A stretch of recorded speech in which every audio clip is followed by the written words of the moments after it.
Philippe David, on est en direct pour cette édition spéciale jusqu'à 20h.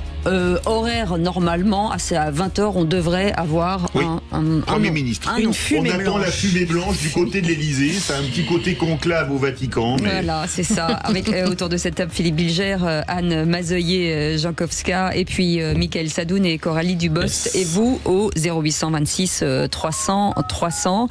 Et il a un sujet, Pierre a des choses à nous dire. Il nous appelle de Montauban. Bonsoir Pierre. Bonsoir Pierre. Oui, bonsoir. C'est la situation, Pierre, que vous voulez décrire aujourd'hui. Ouais, la situation, je pense qu'on est à un moment de vérité.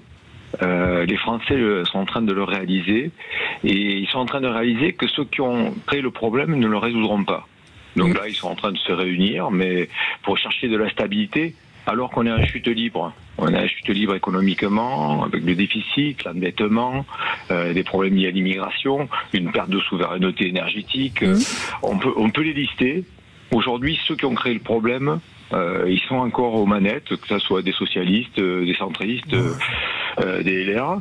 Et ces gens-là, en fait, ils réalisent pas que la population, avec les difficultés venant, va les disqualifier, mais très rapidement. Et je pense qu'aujourd'hui, il y a une sorte d'aveuglement.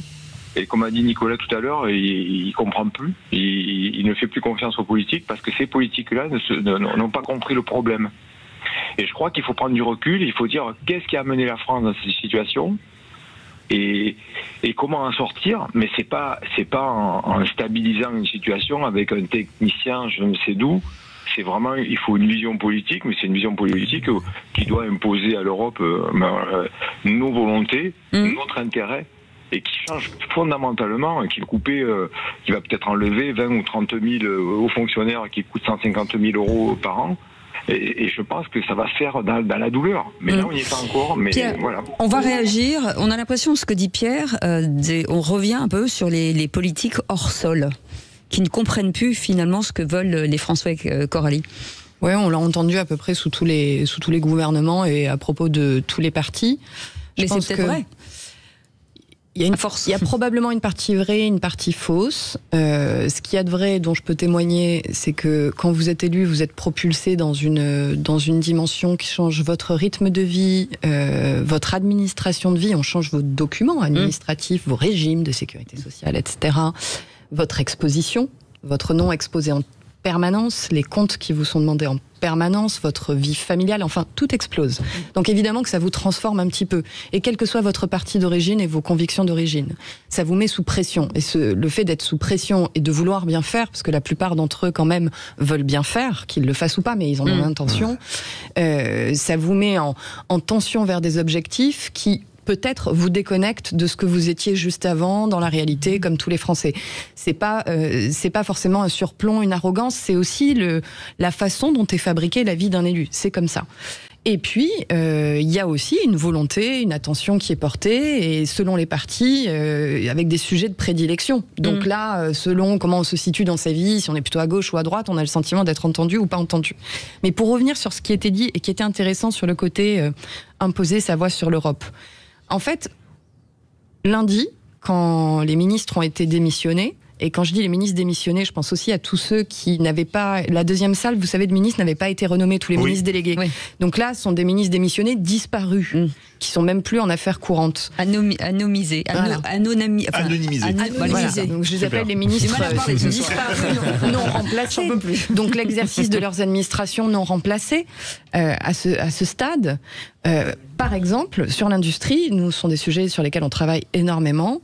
Il se trouve que dans la semaine, tout ce qui avait été fait par feu le ministre de l'Industrie, Marc Ferracci, a emporté au niveau européen le plan acier. La Commission a suivi la France et le plan acier a été adopté.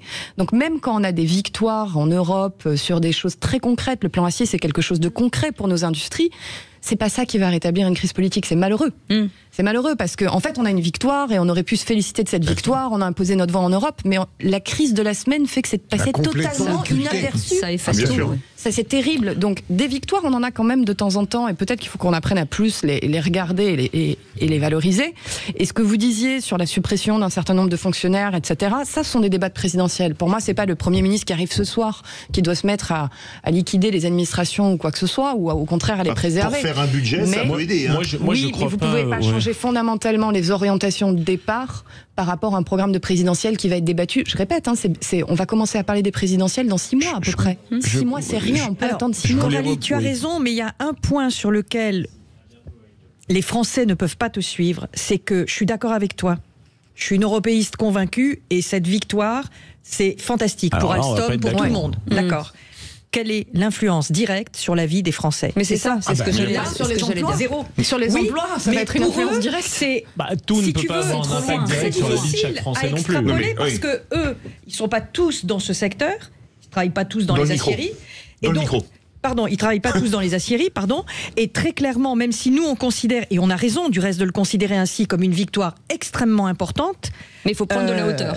Oui, et puis surtout, finalement, quelle est l'externalité positive pour le Français moyen? Sont des emplois, sont des partenaires, ça veut dire d'autres entreprises qui vont pouvoir sous-traiter, etc. En réalité, économiquement et socialement parlant, ça a énormément. Cuisine, mais il faut déjà pouvoir en parler. Or, c'est inaudible dans une semaine où on a que des crises politiques. Oui, mais Coralie, eux, ils veulent savoir ce qui va se passer avant la fin du mois. Oui, mais il faut un petit peu de vision stratégique. Je veux dire, quand De Gaulle il met en place un plan pour construire le nucléaire français, il s'occupe pas. C'était une autre époque, Michael. Vous pouvez pas demander aux Français d'avoir une vision stratégique. C'est pas leur boulot. Ne change rien au fait que en politique, il faut avoir une stratégie. C'est vrai, mais le contexte était différent. Moi, je ne crois pas à la déconnexion des élus. Je trouve que c'est un élément de langage journalistique très facile. Je pense qu'il y a personne qui parle plus aux Français que les élus. Ils parlent aux Français toute la journée, dans leur qui leur racontent leurs problèmes. Ils sont parfois insultés sur des marchés. Vous inquiétez pas. Je pense qu'ils les connaissent, les Français. Dans leur circo en fin de semaine, dans leur permanence. Mais c'est pas un problème. C'est pas un problème de connaissance. Après, c'est un problème de caractère. Est-ce qu'ils ont le courage pour mettre en place les solutions qu'ils ont constatées sur le terrain et qu'on leur fait remonter? Pas toujours. Ça dépend de leur parcours politique, de leur sensibilité propre, etc. Et puis surtout, il faut dire un truc. Les politiques, ce qu'ils ont aujourd'hui et ce qu'ils n'avaient pas il y a quelques années, c'est qu'aujourd'hui, ils sont cadenassés par les cours suprêmes, par l'Europe. Donc, vous êtes une Européenne convaincue, je veux bien, mais c'est précisément l'Europe qui a déglingué la souveraineté nationale et qui a fracassé la crédibilité des élus parce qu'ils ne peuvent plus rien faire sans rendre des comptes à une institution qui aujourd'hui les dépasse et qui leur a pris une part de leur souveraineté sur tout un tas de sujets.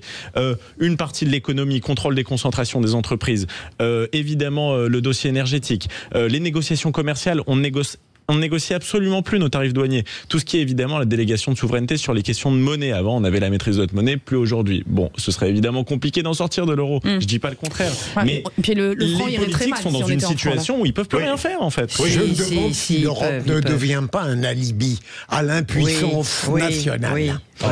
Philippe, franchement, même quand on a des dirigeants durs qu'on nous présentait vraiment comme des quasi-néofascistes du style Mélanie, elle est finalement obligée de se rendre à l'Europe pour finalement faire un peu bouger les lignes dans son pays. Mais elle y arrive. Non, mais cela étant, l'Europe nous a protégés. Sur la monnaie, là, ça nous protège. On est quand même mieux avec l'euro dans cette Excusez-moi, on entend plus. La monnaie européenne nous protège, mais elle a quand même tué notre industrie en grande partie. Parce que l'euro est sur... Attendez, permettez, c'est un rapport du FMI 2017 qui disait que l'euro était sous-évalué de 18% pour l'Allemagne et surévalué de 7,8% pour la France. C'est-à-dire que l'Allemagne a un produit dopant à 18%, la France a une charge de 8%. Donc faut pas s'étonner que la France soit désindustrialisée aussi. Faut pas sauter comme des carrés en disant l'Europe. La désindustrialisation de la France, il a 40 ans. C'est pas l'euro. C'est pas l'euro. Parce que la désindustrialisation de la France a été décidée il y a très longtemps. Alors, je vous arrête. Quelle est la dernière année d'excédent commercial de la France? 2002. Et 2002, c'est l'année de l'euro. Et après, on est parti en déficit. Voilà, CQFD... Oui, mais ça serait arrivé avec le franc, en fait. Ah non, parce qu'on aurait dévalué le franc systématiquement. On aurait fait comme l'Italie pendant des années. Non. Si. Il y a des raisons endogènes aussi. Endogènes, mais ça, je suis bien d'accord. Diminution du temps de travail. Je suis bien d'accord aussi, les 35 heures, etc. Les enfants, vous restez avec nous. On va faire une petite pause. Ça va vous détendre. On va servir une camomille à tout le monde. Avec un peu de on est nous, on est d'accord pour continuer à se parler. On quitte pas la table des négociations. Avec un peu de gingembre, je dis. Comme ça va vous exciter. C'est intéressant. Voilà. Gingembre et vodka, c'est très bon. 08, l'alcool est dangereux pour la santé, je vous le signale. 0826 300 300. Je suis obligée de le dire. C'est mon travail. Allez, on revient dans un instant. À tout de suite.